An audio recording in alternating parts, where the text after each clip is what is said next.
Martial master के पिछले episode में हमने देखा कि हसलमैन मोकारा के अटैक से घायल होने के बाद अपनी बॉडी को दोबारा से वहां पर रीजनरेट कर लेता है, जो देखते ही मोकारा के होश उड़ जाते हैं और अब उसे यकीन हो जाता है कि हसलमैन ने हजारों सालों की मेहनत के बाद अपने डीमन सोल्जर ब्लड लाइन को डीमन किंग ब्लड लाइन में चेंज कर लिया है। और अब वो हसलमैन के सामने नील डाउन करते हुए उससे माफी मांगने लगता है, क्योंकि डीमन क्लैन में एक हायरार्की सिस्टम चलता है जिसमें कमजोर ब्लड लाइन वाले डीमन ज्यादा पावरफुल ब्लड लाइन वाले डीमन के सामने बस एक स्लेव होते हैं और कुछ भी नहीं।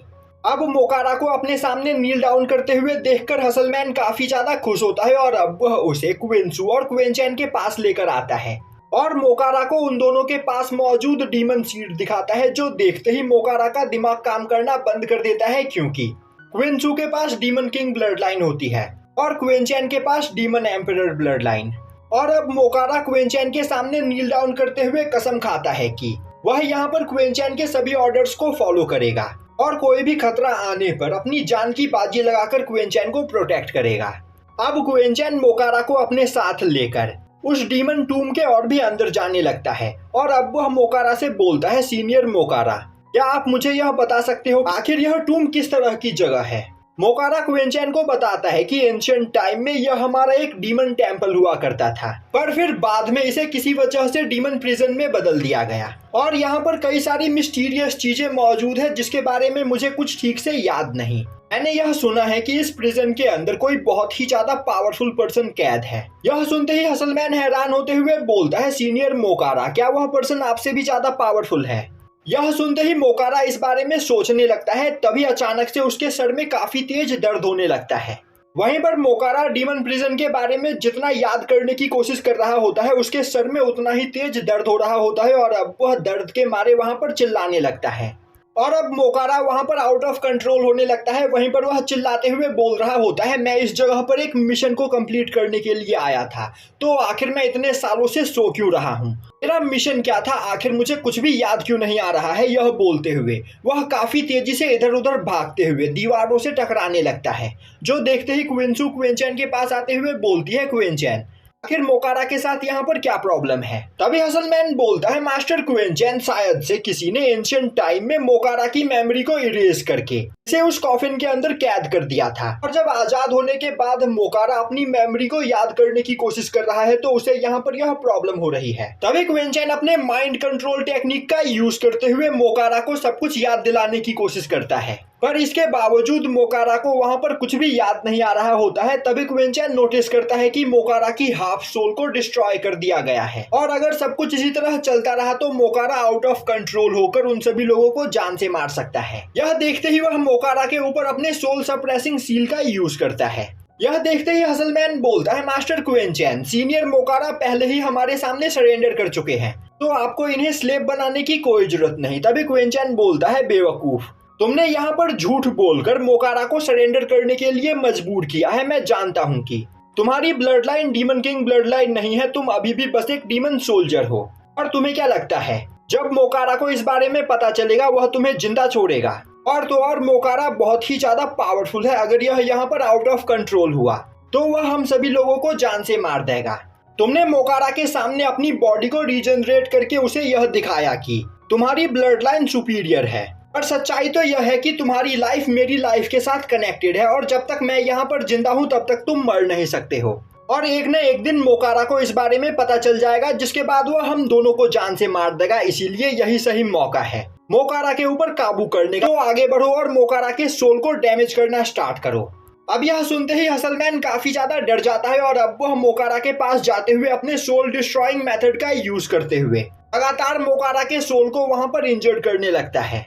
अब इससे वहां पर मोकारा की पूरी बॉडी फ्रीज हो जाती है। इस मौके का फायदा उठाते हुए क्विंचैन मोकारा के सोल सी के अंदर घुसता है और अब वह मोकारा के सोल सी को देखकर काफी ज्यादा हैरान होता है, क्योंकि मोकारा का सोल सी उसके सोल सी से 100 गुना ज्यादा बड़ा होता है। और अब यह देखते ही क्विंचैन बोलने लगता है, मोकारा के पास सच में 9 हेवन एम्परर की पावर है। पिछले हजारों सालों से मोकारा एक जगह पर कैद था, जिस वजह से इसकी पावर काफी ज्यादा डिक्रीज हो गई है, पर अगर इसे यहाँ पर अपनी पावर को रिकवर करने का मौका मिले तो यह अपने एक ही अटैक में किसी को भी जान से मार सकता है। तभी मोकारा की सोल अचानक से क्विंचैन के पीछे आकर खड़ी हो जाती है और अब मोकारा गुस्से में बोलता है, बेवकूफ इंसान, तुम मुझे यहाँ पर अपना स्लेव बनाना चाहते हो, ऐसा कभी नहीं होगा। यह बोलते हुए वह क्विंचैन के ऊपर काफी पावरफुल अटैक करता है। अब क्विंचैन जैसे तैसे करके मोकारा के अटैक को ब्लॉक कर लेता है और अब वह मोकारा के पूरे सोल सी में अपने डिवाइन थंडर फॉर्मेशन को सेट करते हुए लगातार चारों ओर अटैक करने लगता है।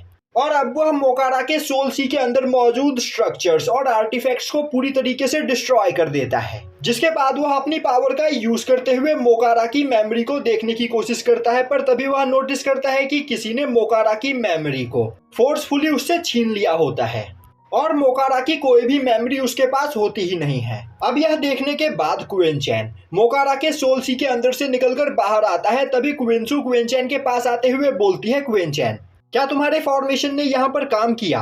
तभी मोकारा उठकर खड़ा होता है और अब वह क्विंचैन के सामने आते हुए नील डाउन करता है, जो देखते ही हसलमैन के होश उड़ जाते हैं, क्योंकि मोकारा एक डीमन लॉर्ड है और क्विंचैन ने यहाँ पर एक डीमन लॉर्ड को अपना स्लेव बना लिया होता है। तभी क्विंचैन को सामने से आ रही कुछ आवाज सुनाई देती है, जो देखते ही वह हसलमैन और मोकारा को अपने डीमन सप्रेसिंग पॉट के अंदर बुलाता है, जिसके बाद वह चैंगसी, रोयू और क्विंसू के साथ डीमन प्रिजन में आगे की ओर बढ़ता है।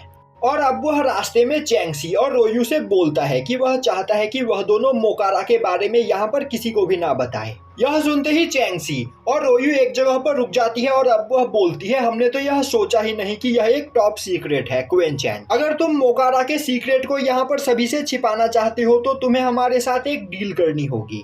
यह सुनते ही क्विंचैन एक गहरी सांस लेते हुए बोलता है, मुझे बताओ, इस सीक्रेट को बस सीक्रेट रखने के लिए तुम्हें यहाँ पर क्या चाहिए? तभी रोयू एक्साइटेड होते हुए बोलती है, वह क्विंचैन के साथ एक रात स्पेंड करना चाहती है। यह सुनते ही क्विंचैन अजीब सा चेहरा बनाते हुए उसे देखता है, जो देखते ही रोयू गुस्सा होते हुए बोलती है, आखिर तुम ऐसा चेहरा क्यों बना रहे हो? तभी क्विंचैन रोयू के पास आते हुए बोलता है, अगर तुम्हें यही चाहिए तो मुझे इससे कोई भी प्रॉब्लम नहीं। अब अचानक से क्विंचैन को अपने इतने ज्यादा क्लोज देखकर रोयू परेशान हो जाती है और अब वह क्विंचैन को खुद से दूर करते हुए बोलती है, वह बस मजाक कर रही थी। अब क्विंचैन चैंगसी के पास आते हुए बोलता है, मुझे बताओ तुम्हें यहाँ पर क्या चाहिए? तभी चैंगसी क्विंचैन को गले लगाने के लिए आगे बढ़ती है, पर क्विंचैन उसे डॉज कर लेता है। अब चैंगसी बोलती है, टाइम आने पर वह क्विंचैन को इस बारे में बताएगी, तो क्विंचैन को परेशान होने की कोई जरूरत नहीं। जिसके बाद वह चारों उस जगह से आगे बढ़कर एक जगह पर पहुंचते हैं। कई सारे ब्लड बीस्ट के झुंड कुछ कल्टीवेटर के ग्रुप के ऊपर अटैक कर रहे होते हैं। वहीं पर वह सभी ब्लड बीस्ट बहुत ही ज्यादा पावरफुल होते हैं, जो देखते ही क्विंचैन क्विंसू की ओर देखते हुए बोलता है, तुम तीनों इसी जगह पर मेरा इंतजार करो, मैं थोड़ी ही देर में वापस आया। पर क्विंसू उसका हाथ पकड़ लेती है और बोलती है, वह सभी ब्लड बीस्ट बहुत ही ज्यादा खतरनाक है, तो वह क्विंचैन को अकेला उनके पास नहीं जाने देगी।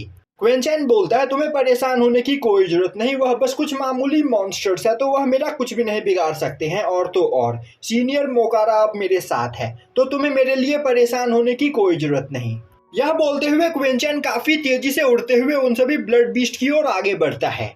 अब सीन शिफ्ट होता है और हमें दिखाया जाता है कि वह सभी कल्टीवेटर्स बहुत ही ज्यादा घायल होते हैं और वह लोग जैसे तैसे करके अपने चारों ओर एक बैरियर को मेंटेन करते हुए खुद को उन सभी ब्लड बीस्ट से बचाने की कोशिश कर रहे होते हैं। वहीं पर सभी ब्लड बीस्ट लगातार अटैक करते हुए उस बैरियर को वहां पर डिस्ट्रॉय करने की कोशिश कर रहे होते हैं। और अब हमें उन सभी ब्लड बीस्ट के बीच में बैठे हुए एक मास्क मैन को दिखाया जाता है, जो उन सभी ब्लड बीस्ट को कंट्रोल करते हुए उनसे उन कल्टीवेटर्स के ऊपर अटैक करवा रहा होता है।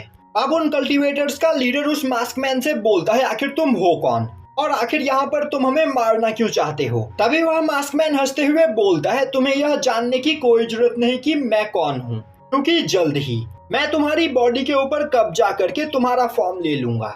यह बोलते हुए वह और कई सारे ब्लड बीस्ट को उस बैरियर को डिस्ट्रॉय करने के लिए आगे भेजता है, जो देखते ही वह एल्डर अपनी डिसाइपल जांगी से बोलता है, जांगी, मैं चाहता हूँ कि तुम इस बैरियर को यहाँ पर मेंटेन रखो और मैं इस बैरियर से बाहर निकलकर इस मास्क मैन को मारने की कोशिश करता हूँ, क्योंकि जब तक यह मास्क मैन यहाँ पर जिंदा रहेगा तब तक यह बीस्ट हम पर अटैक करना बंद नहीं करेंगे। तभी जियांगी बोलती है, एल्डर, आपको यह करने की कोई जरूरत नहीं, मैं भले ही ब्लड लाइन होली लैंड की सेंट हूँ, पर आप हमारे गार्डियन हो और अगर आप इस जगह पर मारे जाते हो तो हम सभी लोगों का मरना तय है, इसीलिए हम सभी लोगों को एक साथ मिलकर यहाँ पर काम करना चाहिए। दूसरी ओर वह एल्डर काफी ज्यादा घायल हो चुका होता है। वहीं पर वह सभी बीस्ट लगातार अटैक करते हुए उस बैरियर को डिस्ट्रॉय कर रहे होते हैं।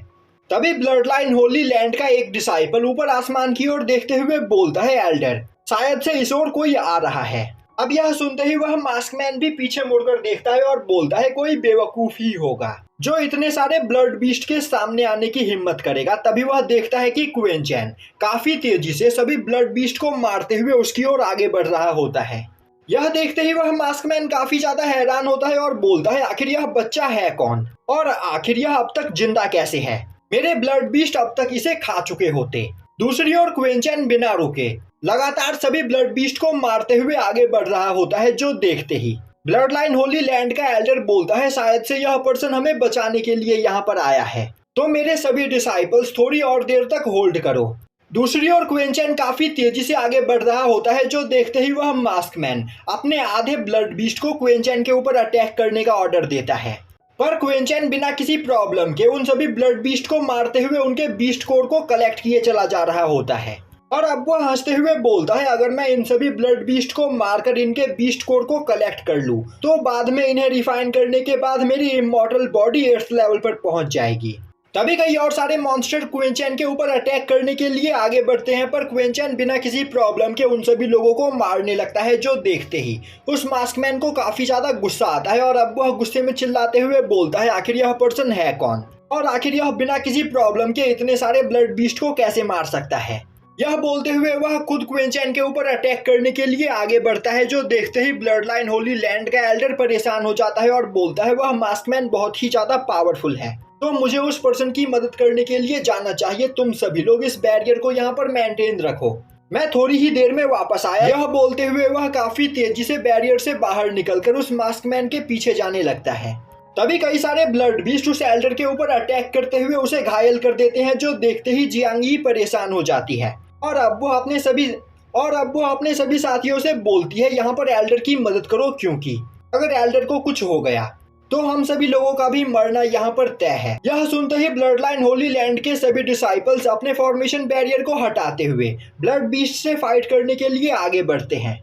यह देखते ही एल्डर काफी ज्यादा परेशान हो जाता है, क्योंकि अब उसके साथ साथ उसके सभी डिसाइपल्स की भी जान यहाँ पर खतरे में होती है और अगर वह अपने डिसाइपल्स की मदद करने के लिए पीछे जाता है तो ब्लड बीस्ट उन सभी लोगों के ऊपर अटैक करते हुए उसे मार देंगे। इसीलिए वह डिसाइड करता है कि वह पहले इस मास्कमैन को मारेगा, जिसके बाद सभी ब्लड बीस्ट अपने आप ही यहाँ से भाग जाएंगे। दूसरी ओर यह सब देखकर वह मास्कमैन काफी ज्यादा खुश होता है और हंसते हुए बोलता है, आज तुम सभी लोगों का मरना यहाँ पर तय है, पर पहले मैं यहाँ पर इस पर्सन को मारूंगा जो मेरे प्लान में इंटरफेयर कर रहा है। यह बोलते हुए वह मास्कमैन क्वेंचैन की ओर काफी तेजी से आगे बढ़ता है, पर जैसे ही वह मास्कमैन क्वेंचैन के पास आता है, क्वेंचैन की कल्टीवेशन को देखकर उसके होश उड़ जाते हैं, क्योंकि क्वेंचैन काफी कम एज में मार्शल एम्परर रेलम के 6th लेवल पर पहुंच चुका होता है। तभी ब्लड लाइन होली लैंड के एल्डर की भी नजर क्वेंचैन के ऊपर पड़ती है और अब वह क्वेंचैन को देखते ही पहचान जाता है और बोलता है, यह तो ओयांग पवेलियन का डिसाइपल क्वेंचैन है। दूसरी ओर क्वेंचैन को देखते हुए वह मास्कमैन सोचने लगता है,